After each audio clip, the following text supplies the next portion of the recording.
Yep, when you're working in a vacuum and you're inside a spacesuit with oxygen, you don't want to cut your glove because then the oxygen will leak out and then you die. So that's a bad day. It's suboptimal.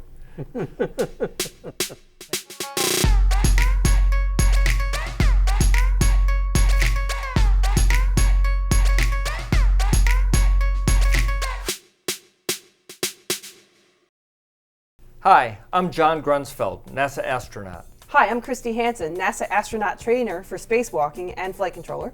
I'm Ed Rezac, EVA engineer for the Hubble Space Telescope project. Now, EVA is an acronym that means extravehicular activity, which is just a fancy way of saying spacewalk. And I was lucky enough to do 8 spacewalks on the Hubble Space Telescope, working with Christy and Ed. The Hubble Space Telescope was designed to be upgraded and fixed on orbit. Occasionally, something would break that wasn't anticipated, and we had to come up with new ways of fixing it. And that was the case on this last mission, the most ambitious of all the Hubble missions, and some of the most difficult spacewalks ever done.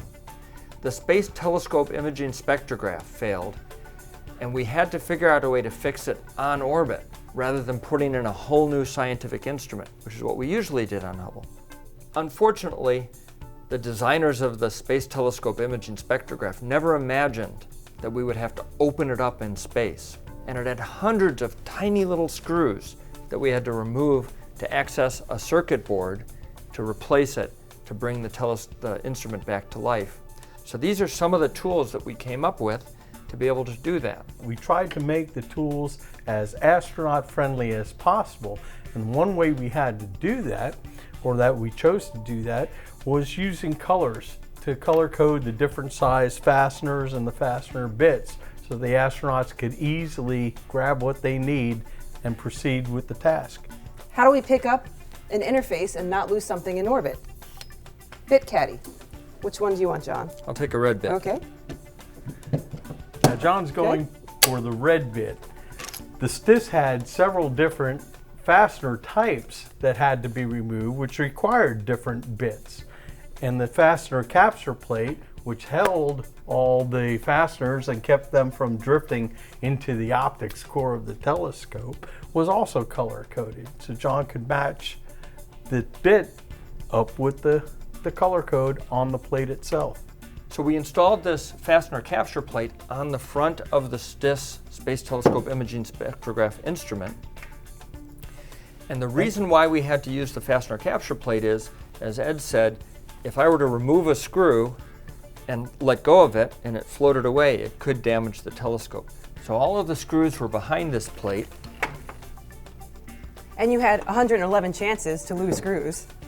And you would insert the bit through a tiny little hole on the Fastener Capture Plate, engage the head of the screw, undo it, and then when you take the bit out, the screw would float around inside of this little cavity, and the screw was big enough that it wouldn't fit through the hole, and then repeat 111 times. And how do we track all of that, John?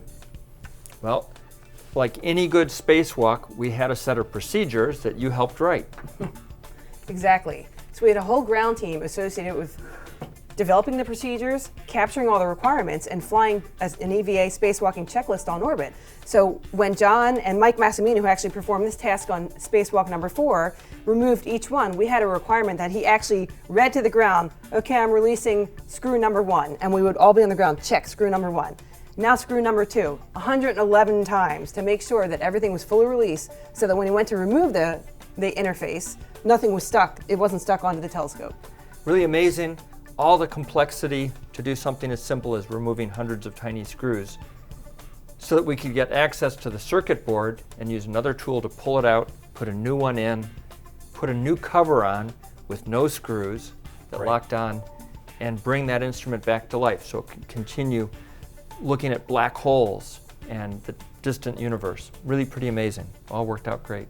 And in addition to what John said, the astronauts had to be trained on stay away from this, don't touch that. They're taking something off and handing it off to another astronaut. They have to make sure that they don't cut gloves in the process of doing those transfers. So all that is designed and trained into the repeated training tasks, so they have this muscle memory to be careful every single time. Yep, when you're working in a vacuum and you're inside a spacesuit with oxygen, Now, you don't want to cut your glove because then the oxygen will leak out and then you die. So that's a bad day. It's suboptimal. Thanks for joining us on Hubble Tool Thank you. Time. See ya.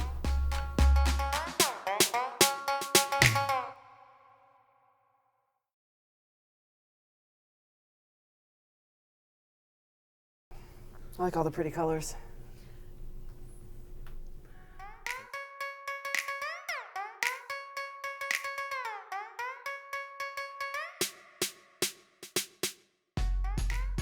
That's pretty stable. That's not bad at all. Kind of boring.